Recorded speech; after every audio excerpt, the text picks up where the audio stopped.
but over time, you give people an opportunity. Now, it only works though if you do all the pieces.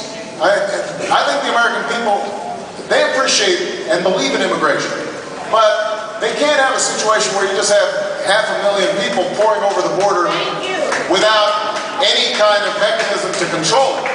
So we've got to deal with that at the same time as we deal in a humane fashion with folks who have put down roots here, have become our neighbors, have become our friends, they may have children who are U.S. citizens.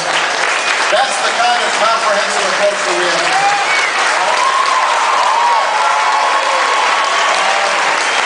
But I promise to go back there. I promise to go back there, but I can't see anybody, so... But it's a girl's turn, it's a lady's turn. There's a whole bunch of folks just kind of waving. One young woman from the back. Just go ahead. Somebody with a mic, go find somebody. There you go. I can't see. Hi, my name is Isa, and I'm a teacher in Santa Ana.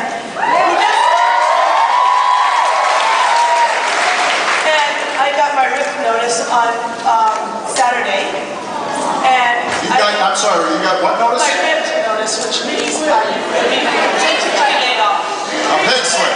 Yes, a pink slip. That's why we're pink. My question. Hold on. Okay. My question is. I'm so nervous. Okay. Thank you for coming. You're doing great.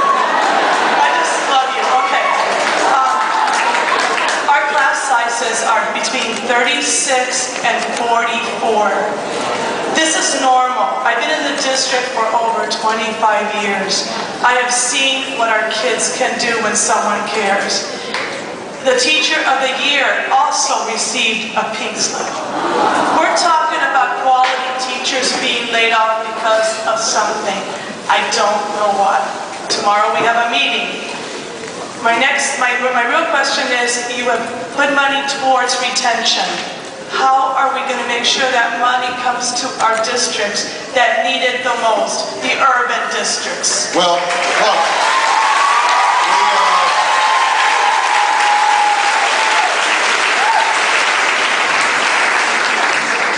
almost all of the money that's going to states under the Recovery Act for education is designed to retain teachers. Almost the lion's share of it. I mean, there's some money for school construction as well. And there's some money for innovation, because we can't just put more money into the schools without also reforming the schools and making them better. But a huge, right now, the biggest chunk is for teacher retention. It generally flows in the same way the Title I monies flow. So that there should be a formula that the states are working with in terms of how it's allocated to various districts. I don't know the exact figures here in California or what would happen in terms of this school district. Your school superintendent is here, though. There he is right here. So, wait, hold on a second, hold on. Hey, hold on a second. It's not his fault that the states run out of money. So,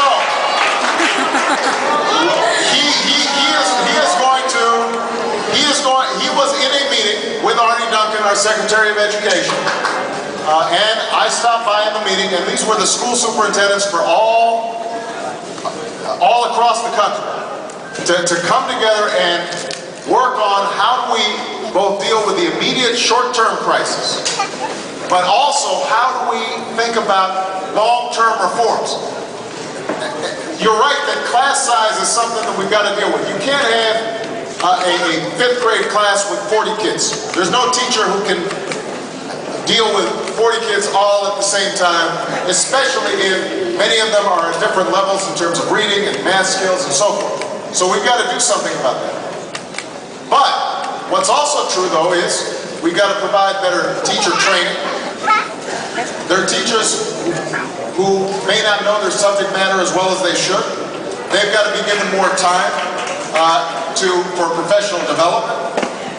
We've got to have more flexibility, I believe, in terms of how we reward teachers.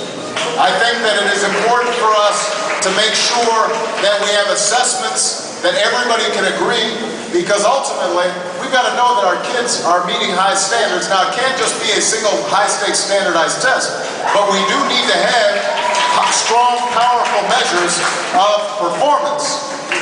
Because schools are like anything else. We can't afford our kids to be mediocre at a time when they're competing against kids in China and kids in India who are actually in school about a month longer than our kids. So there's a whole bunch of reforms that we're going to have to do. And the last point that I always make, so I'll make this again, is we've got to do our jobs as parents.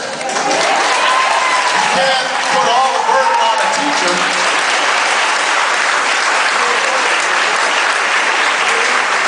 You can't put all the burden on a teacher if you're not making sure your child does their homework, if you're not reading to them, instilling a sense of excellence and a thirst for knowledge in them, then they're not going to do very well, no matter how good your teacher is. Okay, so that's very important. One last point I want to make about education. This budget that we are now arguing about, and you're going to be hearing a bunch of arguments about, oh, you know, Obama, he's a spendthrift, et cetera, et cetera. We reduce non-defense discretionary spending as a percentage of gross domestic product, but what we insist on is that we make some investments in education. And one of the things that we haven't talked about is higher education. I've said we've got to increase student loans, student grants. That's our future. We're going to fight for it. How long it takes, we're going to make it more affordable to go to college. That's what everybody needs. We need a gentleman in the tie right here. Says he wore a tie today. I appreciate that. It's awful hot. It's hot. I want to take mine off too, but. I'm Rob Balganorth. I'm president of the State Building and Construction Trades Council of California, the umbrella organization for construction unions. I would like to thank you for your leadership on the stimulus package, and particularly for trying to get construction workers back to work. But during the last 8 years, the administration chose not to enforce the Davis-Bacon requirements, chose not to enforce wage and hour conditions, and many thousands of workers were denied the wages that they were legally entitled to.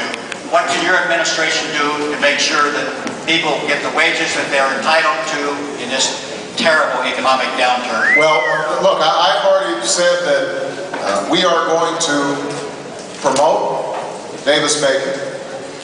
We think it is important that unions have the opportunity to organize themselves. Now, sometimes, the business press says, oh, that's anti-business. And whenever I hear that, I'm always reminded of what Henry Ford said when he first started building the Model T. And he was paying his workers really well. And somebody asked him, they said, why are you paying your workers so well? He said, well, if I don't pay them well, they won't be able to buy a car. Think about that. Part of the problem that we've had with our economy over the last decade at least is that, well, there are a number of problems. Number one, it turns out that a huge amount of the growth that was claimed was in the financial services industry. And now we find out that a bunch of that stuff was just a paper growth that wasn't real and vanished as soon as somebody pulled the curtain. Another part of the problem with our economy and the way it was growing was that wages and incomes for ordinary working families were flat for the entire decade. Now, I don't need to tell you this because you've experienced it in your own lives. You're just barely kept up with inflation, while people at the very top, and look, I'll be honest with you, I'm now in that category. We were seeing all the benefits.